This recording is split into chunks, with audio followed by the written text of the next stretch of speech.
दोस्तों, किसी भी मामले के निर्णय तक पहुंचने के लिए जब तक दोनों पक्षों की बातों को डिटेल में नहीं समझा जाता, तब तक किसी निर्णय तक पहुंचना या कोई निर्णय लेना बिल्कुल भी उचित नहीं होता है। कोई एक पक्ष कितना भी दलील दे, कितने भी सबूत पेश करे, कितनी ही उसकी बातें आपको सच लगे, लेकिन जब तक दूसरे पक्ष की बात नहीं सुन ले तब तक किसी निर्णय पर नहीं पहुंचना चाहिए, अपने मन में कोई निर्णय नहीं बनाना चाहिए। ऐसा क्यों मैं बोल रहा हूं, वो मैं आपको कुछ उदाहरण के माध्यम से समझाता हूं। एक बार एक बच्चा मुझे मिला, उसे बातचीत करने के दौरान पता लगा कि वो अपने पिता को लेकर काफ़ी नाराज़ है। पूछने पर उसने बताया कि मेरे स्कूल का जो है वह ट्रिप जा रहा है बच्चों का, और मैं भी उसमें जाना चाहता हूं, लेकिन जो पिताजी हैं वो मुझे नहीं जाने दे रहे। ऐसा सुन के मुझे भी बुरा लगा कि ऐसा वो क्यों कर रहा है, ऐसी बेवकूफ़ी उसका पिता क्यों कर रहा है कि उस बच्चे को ट्रिप में क्यों नहीं जाने दे रहा है। मैंने उसके पिता को बुलाया, उससे पूछा कि आप ऐसा क्यों कर रहे हैं। उसके पिता ने बताया कि जो उसका बेटा है वो हार्ट पेशेंट है और डॉक्टर ने उसे कहीं अकेले बाहर जाने के लिए मना किया है, कहीं बाहर घूमने फिरने के लिए मना किया है, क्योंकि उसकी हालत नाजुक है और उसको दिक्कत आ सकती है। और डॉक्टर ने यह भी बोला है कि ये बात उसको मत बताना, क्योंकि ऐसा जब उसको बताया जाएगा तो उसके अंदर जो है नेगेटिव विचार आने लग जाएंगे और वो अपना बचपन नहीं जी पाएगा।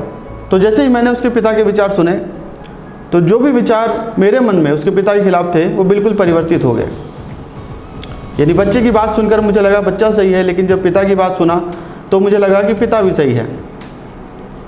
ऐसे में मुझे पता चला कि सच क्या है, और पिता द्वारा ट्रिप पर नहीं भेजा जाना न्यायसंगत है और उस बच्चे के हित की बात है। ऐसा ही एक और उदाहरण मैं आपको देता हूँ। एक बार मैं कहीं जा रहा था और मेरी गाड़ी ख़राब हो गई। तो बहुत तेज़ धूप थी और मैं पेड़ के नीचे खड़ा था। मैकेनिक को फ़ोन किया, मैकेनिक के आने में टाइम लग रहा था। तो पास में एक घर था, उस घर से एक आदमी बालकनी से झांक रहा था। उसने मुझे काफ़ी देर तक देखा, फिर पूछा कि भाई साहब आपको प्यास लगी होगी, मैं आपके लिए पानी लाता हूँ। तो मैंने कहा ठीक है, कितना अच्छा आदमी है। मैं इंतज़ार करने लग गया। वो घर में चला गया। 5 मिनट हो गए, 10 मिनट हो गए, 15 मिनट हो गए, वो नहीं आया। मैंने सोचा कि कैसा बेकार आदमी है। एक तो मैं धूप में परेशान हूँ, इसने मुझसे पूछा जी पानी पियोगे, हालांकि मुझे प्यास लगी थी, मैंने कहा पीना है, और ये फिर पूछ के अंदर चला गया, आ ही नहीं रहा है। कितना बदतमीज आदमी है। जब लाना ही नहीं था तो आखिर पूछा क्यों।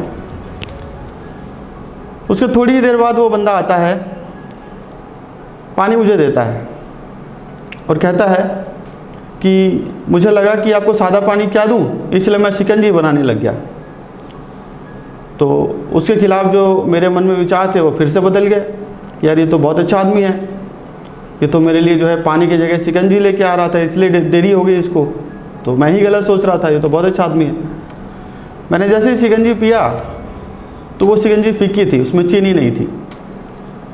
मेरे मन में फिर विचार आने लग गए, यार ये कैसा आदमी है, इससे बढ़िया तो सादा पानी ही दे देता। केवल नींबू डाल के पानी पिला रहा है, चीनी है नहीं, कोई टेस्ट भी नहीं आ रहा है।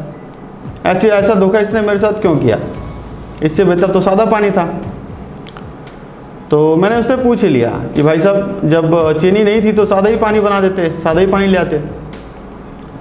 उसने फिर उत्तर दिया कि भाई साहब मैं चीनी मिला रहा था, लेकिन फिर मेरे मन में ध्यान आया कि कहीं आपको शुगर की समस्या तो नहीं है, या कहीं आपके डॉक्टर ने चीनी मना तो नहीं किया है, क्योंकि आजकल चीनी जो है वो लोगों की सेहत पर काफ़ी प्रभाव डाल रही है। तो उसके विचार सुनते ही मेरे मन में फिर विचार बदल गए कि आदमी तो सही बोल रहा है, इसने मेरे हित की बात सोची और उस हिसाब से इसने जो है शिकंजी भी लाया और चीनी नहीं मिलाया, और मेरे हित की बात सोचते हुए उसने ऐसा किया है।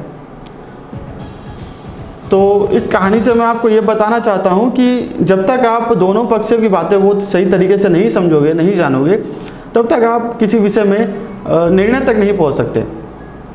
मेरे मन में कभी विचार उसके फेवर में आते, कभी उसके अगेंस्ट, उसके खिलाफ आते। तो ये सब इसलिए था क्योंकि मैं उसका पक्ष नहीं जान पा रहा था। जैसे ही मुझे उसके पक्ष के बारे में पता चला, मेरे विचार बदल गए। तो ये आपके लिए बेहद ज़रूरी है कि कोई भी निर्णय पहुंचने से पहले, चाहे वो किसी भी चीज़ से संबंधित हो, चाहे पूरी दुनिया एक तरफ हो जाए, लेकिन जब तक आप दूसरे पक्ष की बात नहीं सुने, किसी निर्णय को अपने मन में मत बनाएं, किसी निर्णय तक ना पहुँचें। तो उम्मीद करता हूँ इस वीडियो के माध्यम से एक महत्वपूर्ण जानकारी आप तक पहुँची होगी। ऐसी ही जानकारी के लिए चैनल को सब्सक्राइब कर दें, वीडियो को शेयर कर दें। मिलता है अगली वीडियो में। नमस्कार।